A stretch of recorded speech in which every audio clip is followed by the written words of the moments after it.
Bonjour à tous et à toutes et bienvenue sur un épisode de Clos Tricot où aujourd'hui on parle d'assembler un chandail. Donc je fais rarement des chandails en morceaux, mais quand ça arrive, évidemment, il faut faire les coutures et j'ai plein de questions sur les coutures. Avant de commencer, vous pouvez aller dans la boîte de description, cliquer sur le lien qui vous permet de vous inscrire à mon infolettre et vous pouvez aussi cliquer sur le lien qui vous permet de devenir membre de ma chaîne, ce qui me permet de vous offrir toujours plus de tutoriels gratuits. Et n'oubliez pas de vous abonner et de laisser un petit pouce en l'air. Donc, ce chandail-là a été fait en morceaux, il a été fait du bas vers le haut, et comme vous pouvez le constater, en fait, c'est un chandail qu'on appelle un drop shoulder. C'est un chandail qui est constitué de deux rectangles qui n'ont aucune diminution ou augmentation, c'est vraiment des rectangles qui ont été simplement, il y a le col qui a été fait pour laisser passer la tête et c'est tout. Et les manches sont des espèces de parallélogrammes, de trapèzes qui deviennent un petit peu plus grands vers le haut de la manche. Et donc pour mettre un chandail comme ça dans un seul morceau, ce qu'il faut faire, on a trois différents types de coutures à faire et c'est ce que je vais vous montrer. On va commencer par les coutures au niveau des épaules ici, qui en fait vont venir lier les colonnes de V ensemble. Ensuite, on va coudre les manches aux parties du côté, ce qui va faire qu'on va devoir connecter des V comme ça avec des V comme ça. Donc, on va faire une couture qui va être d'un côté parallèle et d'un côté perpendiculaire. Et à la toute fin, on va coudre les manches complètement et le long du corps qui vont nous faire une couture parallèle comme ça avec nos deux rangées de V. Donc, ces trois techniques-là, c'est les trois techniques dont vous avez besoin pour faire un chandail qui est de ce type-là, qui s'appelle drop shoulder. Et on va toujours utiliser le mattress stitch, qui est une forme de couture invisible. Allons-y. Pour faire une couture, on a besoin de laine, on a besoin de ciseaux et on a besoin évidemment d'une aiguille à finition. Alors, je vais commencer par le côté qui est d'une couleur contrastante pour vous démontrer à quel point cette couture est invisible. Donc, allons-y, on commence par la couture qui est perpendiculaire au V. Je vais me prendre une bonne quantité de laine, donc je vais mesurer approximativement 3 fois la longueur de la couture que j'aurai besoin et un peu plus parce que, pourquoi pas, c'est toujours mieux d'en avoir trop que pas assez. On va rentrer la laine dans le chat de notre aiguille. J'ai l'impression que j'ai pas beaucoup, mais non, j'ai juste une petite épaule à faire. Donc, on va mettre face à face on pourrait les mettre à plat, hein? On pourrait les mettre bout à bout, mais moi je vais vouloir après ça les sandwicher. Donc bout à bout comme ça, nos deux parties vont se rejoindre. Certaines personnes vont préférer laver et bloquer leurs morceaux avant de faire la couture.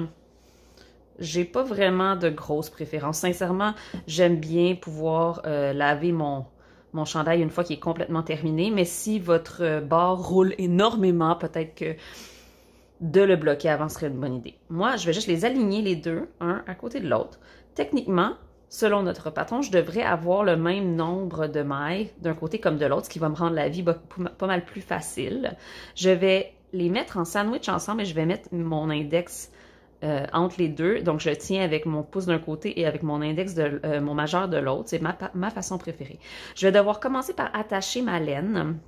Et pour l'attacher, je vais simplement la passer dans le côté, dans une maille sur le côté. Parce qu'après ça va être cousu aussi.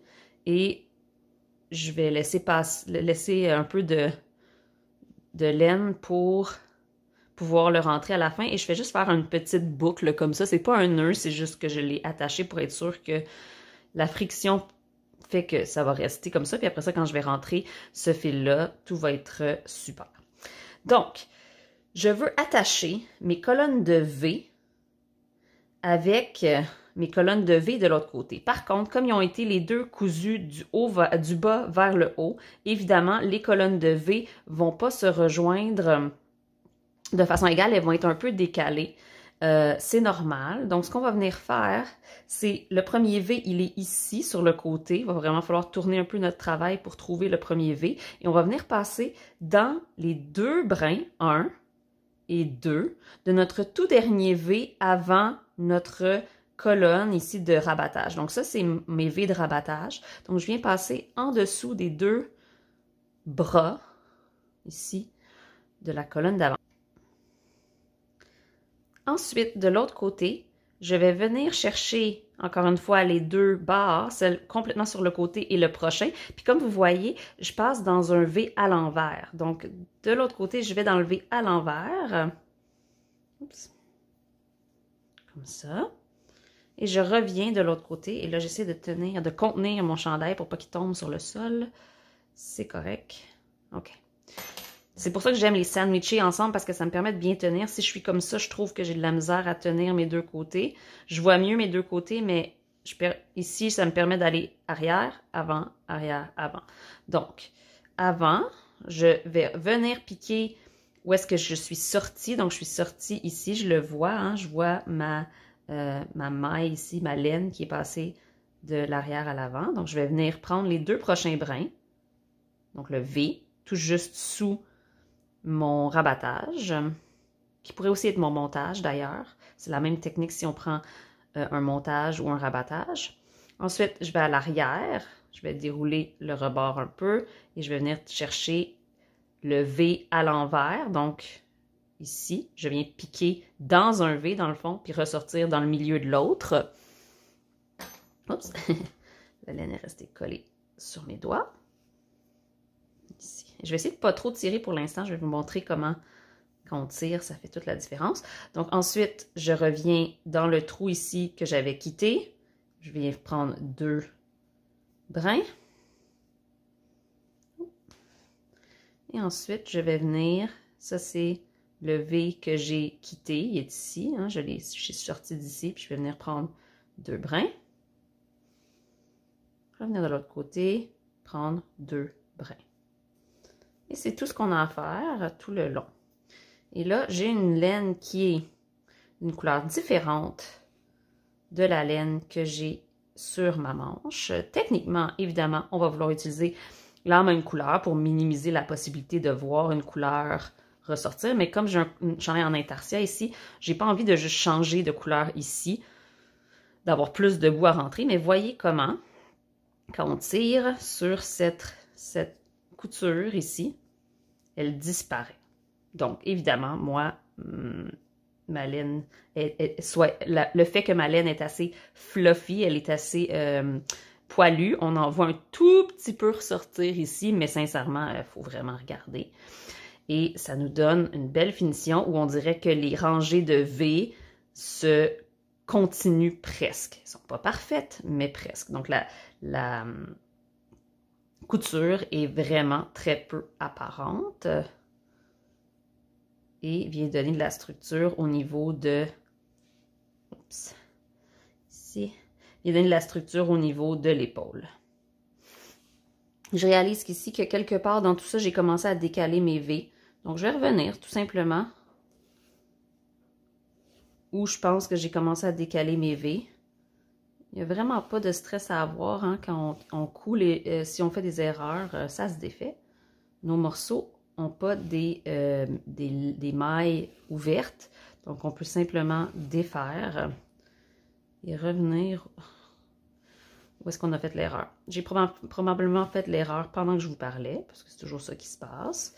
Quand je le fais en personne, quand je le fais sans filmer, mon attention est encore plus... là.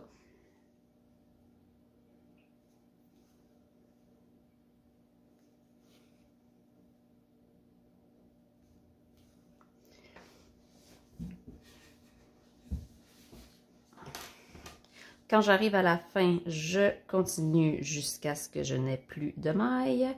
Et évidemment, souvent, quand on coud comme ça, des morceaux ensemble, la finition vient se faire après qu'on a fini de coudre. Donc, je n'ai pas besoin de m'en faire trop avec où je laisse ce brin. Donc, je vais venir prendre le dernier V qui est vraiment sur le rebord et finir avec la dernière barre qui est ici. Et je vais juste laisser le fil pendre parce que plus tard, je vais venir reprendre des mailles ici le long de mon encolure et je vais pouvoir venir cacher ces fils-là. Donc, ça a l'air de ça pour l'épaule. Et de l'autre côté, ça me donne une couture comme celle-ci. Elle n'est pas énorme, mais elle est présente. OK? Alors, vous allez faire la même chose de l'autre côté. Et on se retrouve pour faire pour mettre les manches. Pour la deuxième couture, ça va être la manche. Donc, pour la manche, deux façons de faire. La première, c'est de mesurer avec notre galon à mesurer combien de largeur notre manche a. Et donc, moi, ma manche, sans l'étirer trop, elle a 40... Elle a environ 40 centimètres. OK? Et l'important, ça va être pour moi d'aller chercher le milieu, donc le 20 centimètres, et d'aligner ce milieu, ce 20 centimètres-là, qui est ici, avec ma couture. Donc, je peux faire ça en mettant un marqueur de maille ou une pince. Moi, ce que je vais faire ici, c'est que je vais venir prendre un marqueur de maille et carrément piquer mon milieu avec ça. Et maintenant, je sais que je suis au centre de mon travail. J'aurais pu aussi compter mes mailles pour vraiment être au centre, mais d'après moi, c'est pas mal ça. Et donc, ensuite, on peut soit attacher tranquille comme ça nos côtés avec des pinces ou avec des marque-mailles, encore une fois. On peut mesurer, donc je peux décider de, je sais que ça c'est 20 cm, donc je peux aller sur mon travail ici et calculer 20 cm et mettre un marqueur de maille au 20 cm d'un côté comme de l'autre, ou même juste un morceau de laine ou un marqueur. Donc ça c'est ma marque de 20 cm ici, comme ça. Et de l'autre côté, à partir du centre, mon 20 cm et déroule le rebord. Oups, mon 20 cm est ici. OK, donc ça me donne une idée de où à où je vais devoir mettre mes manches. Je vais le faire avec une laine contrastante pour vous en ce moment, puis je vais changer tantôt pour le faire avec ma laine de la même couleur, juste pour comme que vous ayez un bon visuel. 1, 2, 3, et ça m'en fait en masse. Et c'est là où je vais faire ma couture, où ma manche, elle est, comme vous voyez, elle est perpendiculaire et mon chandail est parallèle à la couture que je dois faire. Donc, pour la manche, je vais faire la même chose que j'ai fait tantôt pour les épaules, ce qui veut dire que je vais venir piquer, je vais venir attacher mon fil, premièrement, en piquant ici, à la base sur le côté et encore une fois à la même place pour me faire un petit loop ici pour attacher. Et encore une fois, dans ma manche, je vais venir prendre les deux brins qui forment un V. Donc, je vais toujours passer dans deux brins de V juste en dessous de mon rabattage. Et dans mon chandail, je vais venir sur le bord. Quand je déroule le bord ici, j'ai mon espèce de dernier V. Il est toujours rabougri, là, il est toujours retourné vers l'intérieur. Il faut que je déroule pour voir mes derniers V qui ne sont pas très égales. C'est ces V-là qui vont se cacher à l'intérieur. Donc, on va venir prendre les barres qui sont de l'autre côté de cette rangée de V-là. Donc, si on le déroule et on regarde, il y a ici une rangée de V que je vois comme à l'envers. Je vois des V qui s'en vont dans ce sens-là et je vais piquer dans le V et revenir. Quand je pique dans le V et que j'attrape la barre ici, quand je vais d'un V à l'autre, il y a une barre. D'un V à l'autre, il y a une barre. D'un V à l'autre, il y a une barre. Donc, je vais venir accrocher ces barres-là. Donc, si je commence ici, oups, j'ai enlevé mon marqueur sans regarder où est-ce que j'étais. Bravo, Claudia. Donc, je vais dérouler le bord ici et je vais venir piquer dans un V à l'envers, prendre une barre et tirer mon fil. Maintenant, je vais venir chercher 2 barres pour venir prendre un V ici. Je vais aller de l'autre côté, je vais repiquer exactement d'où je suis sortie et je vais venir prendre une barre. Oups, je suis sortie d'ici. Une barre. Mais là, l'affaire, c'est que la largeur de mes V ici et la largeur ou la longueur de mes V ici n'est pas la même. J'ai plus de rang par centimètre que j'ai de large, de mailles par centimètre. Donc, ce que je vais devoir faire, c'est qu'à chaque 2 mailles, la 3e, je vais piquer et je vais prendre 2 barres. Donc, je vais piquer, il y en a une ici, et je vais continuer et je vais en prendre un autre. Et ça va venir prendre en considération que mon tricot n'est pas aussi large qu'il est long, ou le contraire, n'est pas aussi long qu'il est large. Donc, ici, je vais venir un V, une barre, deuxième V, une barre, troisième V, 2 barres. Donc, 1 et 2. 2 barres. Et je vais continuer comme ça tout le long. Et vous voyez comment, même avec une couleur contrastante, on ne la voit pas. Évidemment, si je tire, je vais la voir. Donc, je vais venir recommencer avec la bonne couleur. Mais vous voyez comment tout ça s'aligne magnifiquement. Évidemment, dépendant de votre tension personnelle, vous pouvez voir ce que ça fait. Puis si vous réalisez que de prendre 2 barres à toutes les 3 mailles, c'est pas assez ou c'est trop, vous pouvez ajuster. Si vous voyez que vous n'allez pas arriver au centre de façon égale, ben, comme ici, je trouve que j'ai beaucoup d'espace, j'ai beaucoup de tissu par rapport au nombre de mailles. Peut-être que je ferais quelques fois ici, là, un V, 2 barres, un V1, un V2, un V1, un V2, puis après ça, je recommencerai. Donc, c'est à vous d'essayer de trouver votre bon ratio, mais souvent, 2 mailles pour 3, c'est souvent un bon, ou 3 mailles pour 4 en fait, c'est ça. C'est 3 mailles pour 4, c'est un bon ratio généralement. Je vous retrouve quand j'ai terminé de faire cette manche.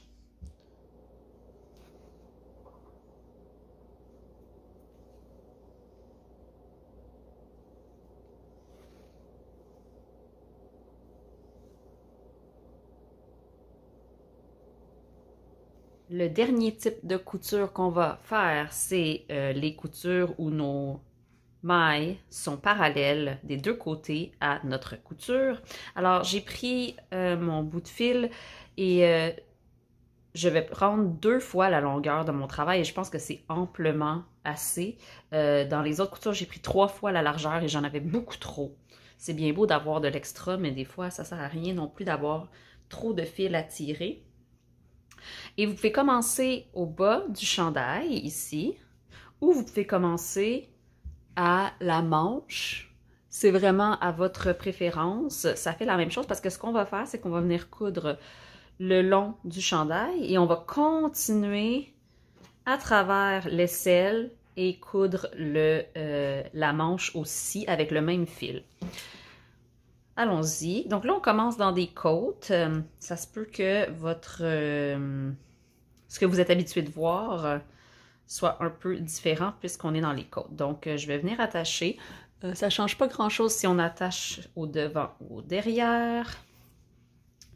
Peu importe, on va rentrer le fil plus tard. Donc, encore une fois, je pique dans le côté et je pique 2 fois pour accrocher ma laine. Cette laine-là est bien accrochante, en fait, que j'ai vraiment pas de stress. J'ai déjà, sans m'en rendre compte, accroché le devant juste par le fait que le fil est très velcro. Et maintenant, je vais venir passer dans les mailles en droite. Donc, si je déroule mon rebord ici, j'ai ma rangée de V qui monte ici. OK? Ça, c'est ma première rangée. C'est ma première maille. Alors, je vais laisser cette première maille rouler vers l'intérieur et je vais venir piquer dans, encore une fois, les V envers, les V qui sont à l'envers. Donc, entre les V endroits, c'est là où on veut venir chercher nos barres. Et quand je déroule mes côtes, c'est un peu plus difficile à voir parce que j'ai des mailles en droit et des mailles envers. Donc ça, c'est ma première maille en droit qui roule vers l'extérieur cette fois-ci, hein, parce qu'on a une maille envers ensuite.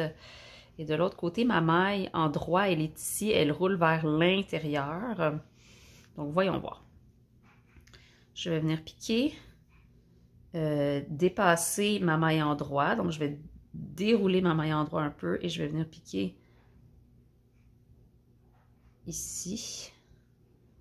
Et moi, ce que j'aime faire, bon, au début, je peux venir piquer vraiment dans mon montage et à travers, mais j'aime piquer dans 2 barres à la fois.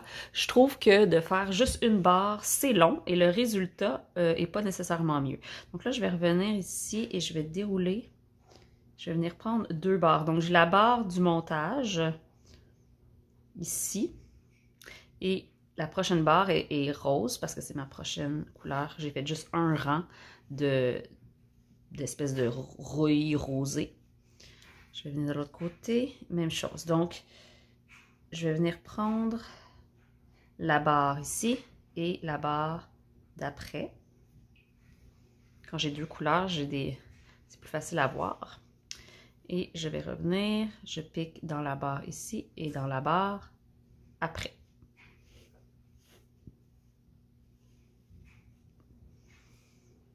Donc, ici, j'ai piqué un peu trop loin. Donc, je ne sais pas si vous remarquez, mais mes mailles sont ici. Et si je veux aller tout de suite après la maille, il faut que je vienne entre ma maille en droit et ma maille envers qui est ici. Donc, ça, c'est mes mailles envers. Je veux piquer dans cette barre-là. Tantôt, je suis venue piquer dans cette barre-là.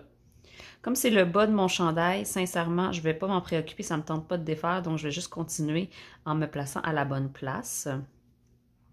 Donc, je vais venir piquer ici dans les barres qui sont à côté de ma maille envers. Comme ça. Et ici, en fait, comme je suis sur l'envers du travail, ça, c'est ma maille envers que j'essaie de cacher. Donc, je veux juste m'assurer de piquer avant ma rangée de V ici, qui est ma rangée de mailles en droit. Donc, ici et là. Et ça, évidemment, ça va dépendre de si votre patron, moi, mon patron avait un nombre pair de mailles. Je commençais et je finissais. Je commençais toujours par une maille en droit et je finissais toujours par une maille envers. Mais, évidemment, votre patron pourrait être différent. C'est à voir. Ici. Et j'aime garder un œil seulement à ce qui va en dessous de mon aiguille de ce côté-ci et ce qui va au-dessus de mon aiguille de ce côté-ci pour être sûr que je suis toujours la même ligne. Parce que la couture elle va toujours avoir l'air belle si on suit notre ligne correctement. Si par mégarde, on change d'endroit où on attrape nos mailles, c'est là où la couture va ressortir parce qu'on va voir des mailles disparaître ou des moitiés de mailles disparaître. Tandis qu'ici, je m'assure d'être toujours dans la même ligne et vous voyez comment ça c'est très... Oups, quand on tire trop, ça scrunch et ça vient se cacher comme ça. On dirait qu'il n'y a pas de couture. Donc, on continue. On va arriver dans le jersey très bientôt. Hop, hop, hop. Quand il y a la connexion entre les côtes et le jersey, ça se peut que ça soit un peu moins évident où est-ce que vous devez prendre. Allez-y, selon ce que vous pensez, sincèrement, c'est pas... Même si c'est pas trop précis, ça va être correct. Tant qu'une fois qu'on est embarqué dans notre jersey, on reprend à la bonne place. Donc, entre nos rangées de V, ça c'est ma deuxième maille en droit ici, c'est le centre. je vais aller ici l'encadrer. Donc, ici. Je prends une barre, 2 barres. Si vous voulez prendre une seule barre de chaque côté, allez-y, faites-vous plaisir. Je trouve juste que cette technique est plus rapide et convient parfaitement à mes besoins. Donc, je vais continuer comme ça, en tirant des fois pour m'assurer que je ne rabougris pas le tout. Et vous voyez comment cette rangée ici, les deux rangées ont l'air parfaitement matchées. Ici aussi, c'est superbe. Donc, je vais continuer. Puis quand je vais arriver à la manche, je vais vous revenir parce que il y a des diminutions ou des augmentations, en fait, à gérer. J'arrive à la connexion de mes manches et de mon corps et c'est un petit peu moins précis rendu là. Hein. Moi, j'y vais un peu plus à la bonne franquette dans ce temps-là. Donc, je vais aller piquer, je vais prendre un brin du corps et je suis encore à 2 brins du corps ici. Ici, je commence à, justement, je suis rendue à avoir, je pense que c'est un brin du corps et maintenant, je suis rendue à aller vers la manche. Donc, je vais juste transitionner vers la manche, ouais, en essayant de regarder. Mais sincèrement, c'est la place la moins stressante au monde parce que personne va venir regarder en dessous de la manche. Personne ne va venir regarder vos aisselles, donc vous pouvez aller chercher un peu plus n'importe où en vous assurant que ici, on n'a pas de trou à la jonction.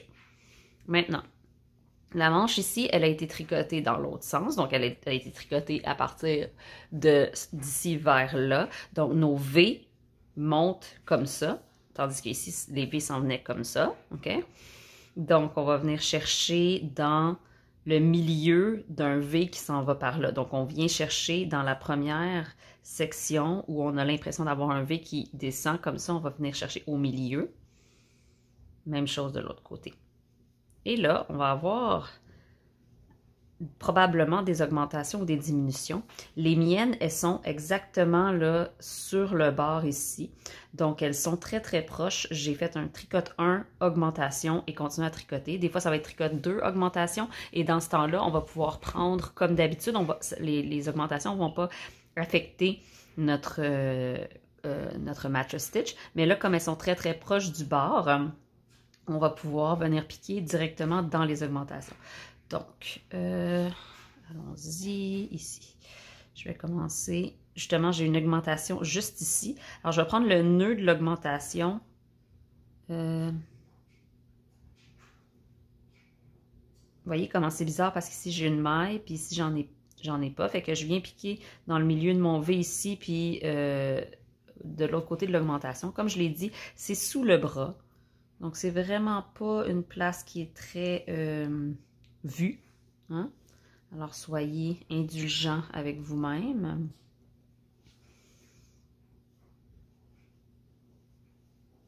Et on continue. Donc, je viens piquer dans 2. Ici. Et je vois ma dernière rangée ici de V qui monte. Là. Donc, je vais la laisser tranquille et je vais venir piquer ici.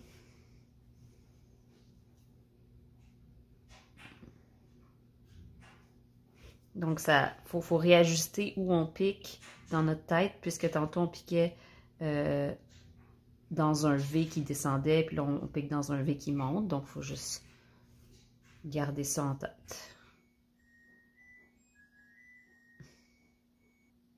Et quand on rencontre, comme ici, une augmentation qui vient décaler notre patron, on va juste essayer de le traiter comme étant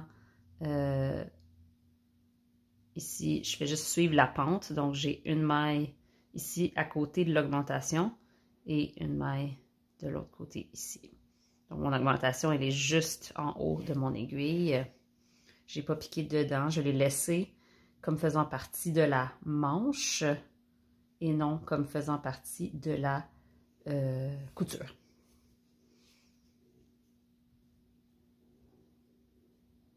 Encore une fois, si vous préférez la prendre comme faisant partie de la couture au lieu de la manche, hein, vous pourriez, c'est juste rester consistant. Donc, moi, je la laisse.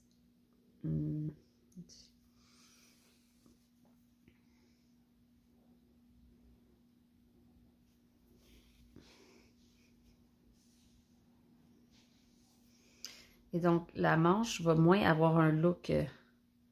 Le look est un peu moins propre, mettons, comme la ligne en tant que telle, parce que j'ai des augmentations dedans. Je ne pourrai jamais avoir une ligne continue, mais c'est pour accommoder, évidemment, le shaping de nos bras. Donc, c'est naturel, c'est normal que ici, on voit les augmentations partir à gauche et à droite parce que elles ont été faites dans la manche. Mais je peux quand même voir que je continue à avoir seulement une maille à l'intérieur de ma couture, donc je sais que je suis sur le bon chemin.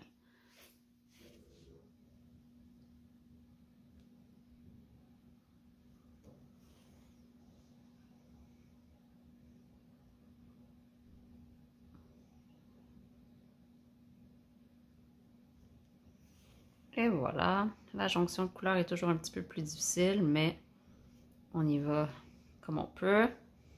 Et on a notre couture, notre dernière couture de faite. Vous voyez comment je peux tirer un peu pour ajuster les endroits qui étaient peut-être un petit peu moins à mon goût. Évidemment, c'est quelque chose à faire avec soin de tirer un peu à gauche à droite parce que si on tire trop, on pourrait briser le fil qui passe tout le long de cette couture. Et évidemment, si ce fil-là se brise, il va falloir rattraper ça rapidement pour pas que toute notre couture nous laisse tomber.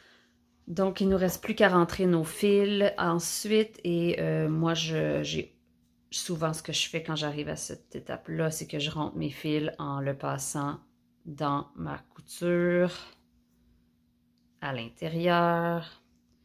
Et donc, en faisant ça, je suis pas mal sûre que rien ne va se défaire. Je peux couper avec mes gros ciseaux cette partie-là. Et voilà, notre chandail est cousu.